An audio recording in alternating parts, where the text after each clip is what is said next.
দীর্ঘ ৩৩ বছরের অচলায়তন ভেঙে যে জাকসু নির্বাচনটি হচ্ছে, এই জাকসু নির্বাচন উপলক্ষে ক্যাম্পাসে একটি উৎসবমুখর পরিবেশ বিরাজ করছে। একটি গোষ্ঠী, আমি বলবো যে প্রশাসন তাদের গাফিলতির কারণে একজন ভিপি প্রার্থীর মনোনয়ন শেষ মুহূর্তে এসে বাতিল করে, যা আমাদের কাছে মনে হয়েছে যে ষড়যন্ত্রমূলক। তবে যত বাধা এবং ষড়যন্ত্রে আসুক না কেন, শিক্ষার্থীদের কোনো স্বার্থকে জলাঞ্জলি দেওয়া চলবে না জাহাঙ্গীরনগর বিশ্ববিদ্যালয়ে। আগামী 11ই সেপ্টেম্বর জাকসু নির্বাচন হতেই হবে ইনশাআল্লাহ। আর যদি এই জাকসু নির্বাচন নিয়ে কোনো ষড়যন্ত্র করা হয়, কোনো গোষ্ঠী যদি এই জাকসু নির্বাচন বানচাল করার পায়তারা করে, তাহলে সকল শিক্ষার্থীদেরকে নিয়ে, বাংলাদেশপন্থী সকল দলকে নিয়ে আমরা অল আউট মুভমেন্টে নেমে যাব ইনশাআল্লাহ।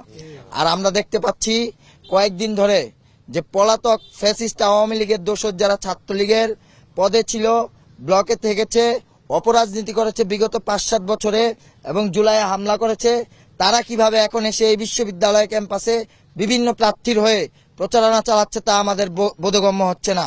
এবং তাদেরকে যদি প্রশাসন আইনের আওতায় না আনে, তাহলে শিক্ষার্থীরাই তাদের বিরুদ্ধে ব্যবস্থা নিতে বাধ্য হবে এবং আমরা কঠোর কর্মসূচিতে যেতে বাধ্য হব ইনশাআল্লাহ।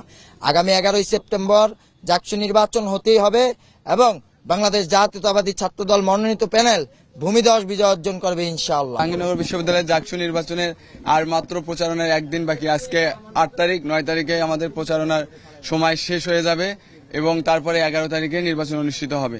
আমরা দেখেছি প্রথম দিন থেকেই নির্বাচনী প্রচারণায় আমরা শিক্ষার্থীদের কাছাকাছি যাচ্ছি এবং আপনারা দেখতে পাচ্ছেন যে আমাদের শিক্ষার্থীদের যখন কাছাকাছি যাচ্ছে, আমাদের শিক্ষার্থীদের সারা অভাবনীয়।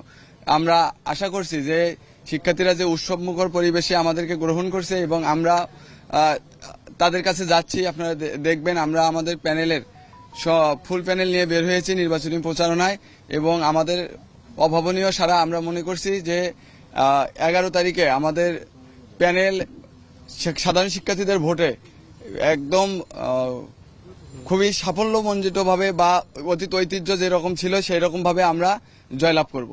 আমরাও দেখেছি যে হাইকোর্টে রিট করা হয়েছে যে জাহাঙ্গীরনগর বিশ্ববিদ্যালয়ে যাতে কেন্দ্রীয় ছাত্র সংসদ নির্বাচনকে স্থগিত করা হয়। আমরা মনে করব যে প্রশাসন যথাযথ পদক্ষেপ নেবে এবং আমরা আশা করছি যে ধরনের অসঙ্গতি থাক, সমস্ত অসঙ্গতিকে দূরে রেখে 11 তারিখে জাকসু নির্বাচন হচ্ছে। আপনারা দেখতেই পাচ্ছেন আমাদের শুরু থেকেই প্রচারণায় আমরা নানা ধরনের প্রতিবন্ধকতা ফেস করছি। তো গতকাল যেটা দেখলাম, গত পরশুদিন আমাদের ক্যাম্পাসের একজন ভিপি প্রার্থিতা বাতিল করা হয়েছে এতদিন পরে এসে। এটা একটা প্রতিবন্ধকতা। এখন আমরা শুনতে পাচ্ছি যে হাইকোর্টে রিট করা হয়েছে জাকসু স্থগিত করার জন্য। এটা তো জাকসুর জন্য সবচেয়ে বড় একটা চ্যালেঞ্জ, জাকসু যদি স্থগিত হয়ে যায়। তো আমরা আশা করব যে প্রশাসন যেসব প্রতিবন্ধকতা সৃষ্টি করছে সেগুলো তারা সলভ করবে এবং জাকসু যথাসময়ে হবে। এই যে বললেন যে তাদের বিরুদ্ধে তদন্ত চলমান, আমি মনে করি এটার দায়ভার হচ্ছে প্রশাসনের।